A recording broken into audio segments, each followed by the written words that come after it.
Good afternoon, everyone. This afternoon, I want us to quickly investigate something.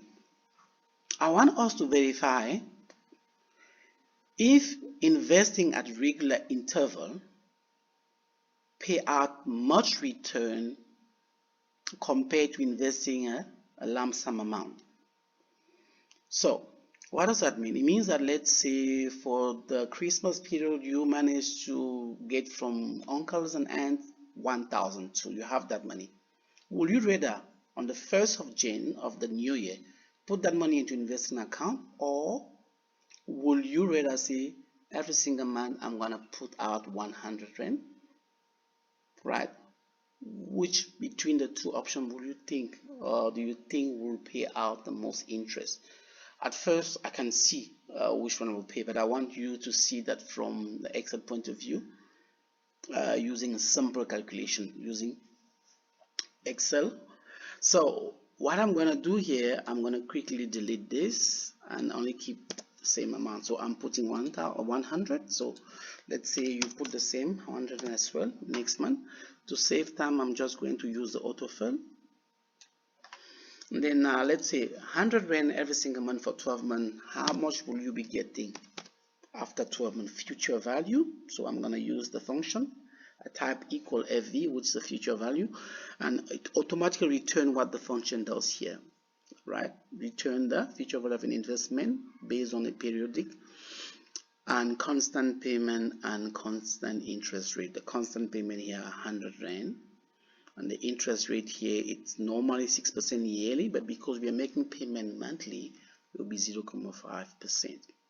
So I'm just going to click on the function. I'm going to type it. It says here, first one to provide the interest rate 0.5%, semicolon. Number of period, I will type 12. The payment will be what? The payment will be 100 rand.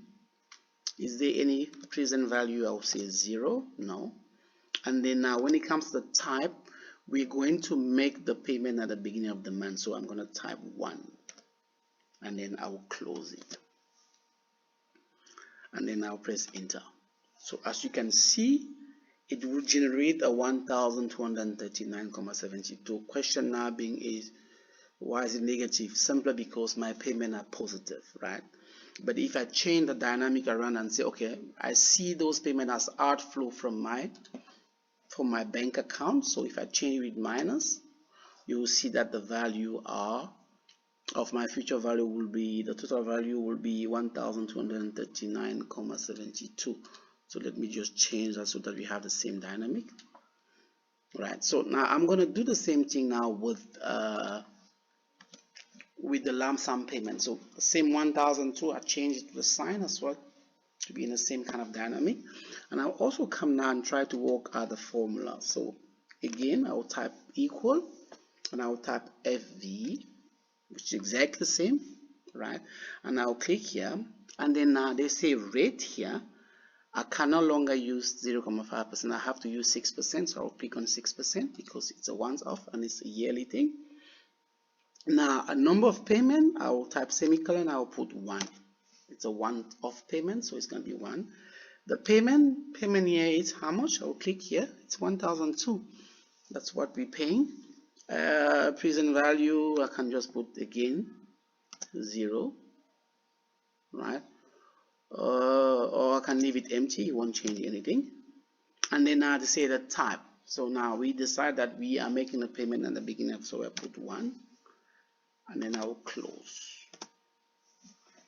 See, you can see that investing a lump sum amount will generate, okay, when I say lump sum is 1,002, will generate 1,272 compared to investing regular 100 every single month. I'll be able to get let's say 1,239, right? So it's obviously better to invest at once, but if you don't have the whole 1,002, it's also advisable to go and make a little payment. You just have to be regular. It also pay out, right? It will pay out 1,239. So this is what the session was about. But you can also use the same formula. If I change these, for example, to 10,000, I will be able to see it will give me 1,000, actually, yeah, 10,000. So it will pay out. Now, when I say 10,000, it means that I decide to put 10,000 every single month. It might be a bit too much. Let's just go for 1,000. So if you invest 1,000 every single month, you see after 12 months you get 12,397. Right now, if someone decides to put the same at once, so that's going to be 12,000. You see, it will give me 12,720. So that's a dynamic around it, and I hopefully think that was clear enough for you. If you have the money, make a lump sum investment. If you don't, please make a regular payment. You'll see, enjoy the returns. Thank you for the session, and I'll see you next time.